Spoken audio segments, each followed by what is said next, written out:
আসসালামু আলাইকুম ও রহমতুল্লাহি ওবারাকাতুহ। সম্মানিত ভিউয়ার্স, সকলে কেমন আছেন? আশা করছি সকলে সুস্থ আছেন এবং সপরিবারে ভালো আছেন। সম্মানিত ভিউয়ার্স, আজকের ভিডিওটা যেনারা বেনামাজি আছেন তেনাদের জন্য। হ্যাঁ, আপনি থামনালে ঠিকই দেখেছেন, বেনামাজিদের জন্য আবার কী সুখবর। আমি একটু আপনাদেরকে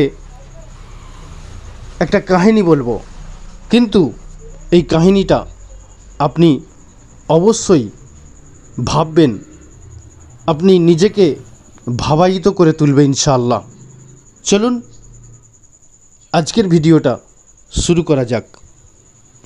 সম্মানিত ভিউয়ার্স, আপনি ভাবুন, আজ থেকে প্রায় 200 বছর পর আমার বাড়িতে, আপনার বাড়িতে, আমার ঘরে, আপনার ঘরে যারা বসবাস করবে, যারা আমার জায়গা জমি, ঘর বাড়ি ভোগ দখল করবে, আমি আপনি তাদেরকে কি চিনি? তাদেরকে কি দেখতে পাচ্ছি? তাদেরকে চিনিও না, তাদেরকে দেখতেও পাচ্ছি না। তারা এখন আসেইনি দুনিয়ায়, আর তারাও আমাকে চিনে না, তারাও আমাকে জানে না। তারা চিনবেই বা কী করে? তারা তো দুনিয়ায় আসেইনি। কারণ তাদের জন্মের আগেই আমি কবরবাসী হয়ে যাব। কারণ 200 বছর আমার আপনার হায়াত থাকবে না। তারা আসার আগেই আমি আপনি সকলে কিন্তু কবরবাসী হয়ে যাব।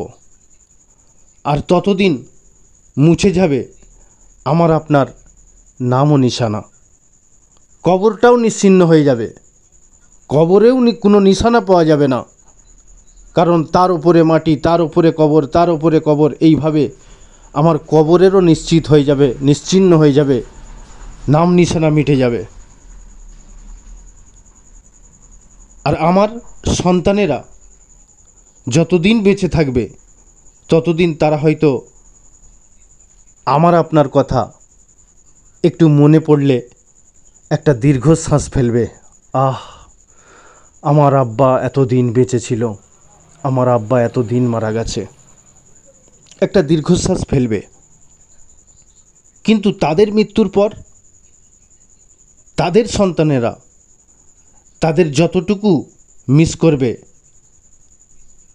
আমি আপনি তখন তাদের দাদা, পরদাদা, তার পরদাদা আমাদেরকে কিন্তু ততটুকু আর মিস করবে না। হয়তো বাবার কবরটাই একটু জিয়ারত করবে, কিন্তু বাবার বাবা, তার বাবা অর্থাৎ দাদু, পরদাদু, তাদের কথা আর মনেই পড়বে না। তাদের কবরটা কোথায় আছে সেটাও জানবে না, সেটা জানার ইচ্ছাও থাকবে না। এবারে ভাবুন, প্রায় 200 বছর আগে যারা মারা গেছে, আমার দাদা, আমার পরদাদা, যিনি আমার পূর্বপুরুষদের জন্য ঘর বাড়ি জায়গা জমি এইসব রেখে গেছেন, আর আমরা সেগুলো ভোগ দখল করছি। কিন্তু ওনার কবরটা কোথায় সেটাও আমরা জানি না, সেটাও আমরা একবার খোঁজ খবর নিই না। হয়তো আমার দাদার পিতা জানতেন, কিন্তু দাদার পিতাও তো বেঁচে নেই। কাকেই বা জিজ্ঞাসা করব যে আমার দাদুর পরদাদুর কবরটা কোথায়? তবে আজকের ভিডিওর মূল উদ্দেশ্য যেটা, সাথে পাঁচে যে সম্পদ আমরা গড়ছি, যে পাহাড় আমরা গড়ছি, সেটা আমরা কবরে নিয়ে যেতে কেউ পারবো না। আর যাদের জন্য আমরা রেখে যাচ্ছি তারাও আমাকে মনেও রাখবে না, এটা 100% নিশ্চিত। আমরা যে ঘরবাড়ি যে জায়গা জমি রেখে যাব, তারাও আমাকে মনে করবে না, তাদের মনে থাকবে না। তারা নিজেরা নিজেদের নিয়েই ব্যস্ততা থাকবে। অন্যের সম্পত্তি জবরদখল করে, টাকা পয়সা লুট করে আপনি ভাবছেন আমি জিতে গেছি। সুদ ঘুষ কমিশন বাণিজ্য করে সম্পদের পাহাড় গড়ে ভাবছেন আমি জিতে গেছি। তাহলে আপনি একটা আস্ত বোকামি করছেন। এই শব্দটা ব্যবহার করার জন্য সরি, ক্ষমা করবেন আমাকে। আমরা বোকামি করছি কারণ আমাদের সময় খুব কম। তাই এই সুদ ঘুষ দুর্নীতি, ক্ষমতার অপব্যবহার, যে সম্পত্তি আমরা টানাহেজড়া করছি, পরের জমির আল কাটছি, এক হাত এক বেগদা জায়গার জন্য আমরা মারপিট কোর্ট কাছারিও করছি, এসবের কোনো লাভ নেই ভাইজান। সময় থাকাকালীন ভালো হয়ে কবরের খোরাক সংগ্রহ করুন, এটাই বুদ্ধিমানের কাজ। তো সম্মানিত ভিউয়ার্স, এখনও পর্যন্ত যেনারা বেনামাজি আছেন তাদের জন্য আজকের ভিডিওটা খুবই চিন্তিত করে তুলবে। যদি আপনি ভাবেন বেনামাজিদের জন্য, অবশ্যই এই ভিডিওটা একটা ভাবাইতর ভিডিও। আপনি যদি ভাবেন নিশ্চিত আপনি পরিবর্তন আসবেই আসবে। আর আপনি যদি এটা কিছু না মনে করেন তাহলে আপনার মধ্যে পরিবর্তন আর আসবে না। তাই আপনি যদি বেনামাজি হন তাহলে অবশ্যই আজ থেকে প্রতিজ্ঞা করুন, আপনি যদি 5 ওয়াক্তের নামাজ সময় পাননি, আপনি 2 ওয়াক্ত শুরু করুন।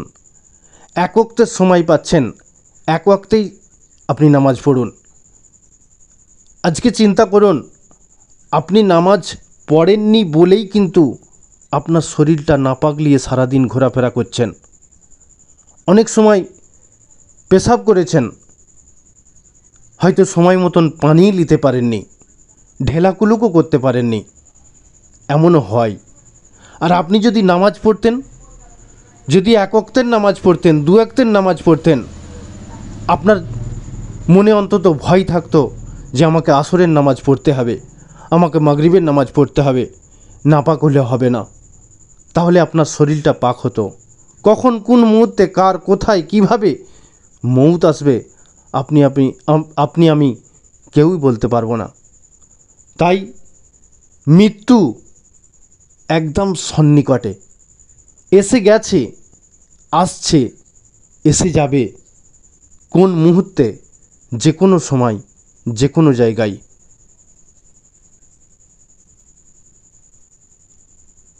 অবশ্যই আমরা এই ভিডিও থেকে সচেতন হব ইনশাআল্লাহ। আল্লাহ আমাদের সহি বুঝদান করুক। আল্লাহ আমাদের ঈমান আমলের সঙ্গে দুনিয়া থেকে বিদায় নেবার তৌফিক দান করুক। আজকের ভিডিওটা যদি আপনাকে ভালো লেগে থাকে তাহলে অবশ্যই আমাকে একটা লাইক করবেন, এবং চ্যানেলে যদি আপনি নতুন হয়ে থাকেন তাহলে অবশ্যই চ্যানেলটি সাবস্ক্রাইব করে এরকম সুন্দর সুন্দর ভিডিও পেতে আমার পাশে থাকবেন, আমার সাথে থাকবেন। আসসালামু আলাইকুম ওয়া রাহমাতুল্লাহি ওয়া বারাকাতুহু।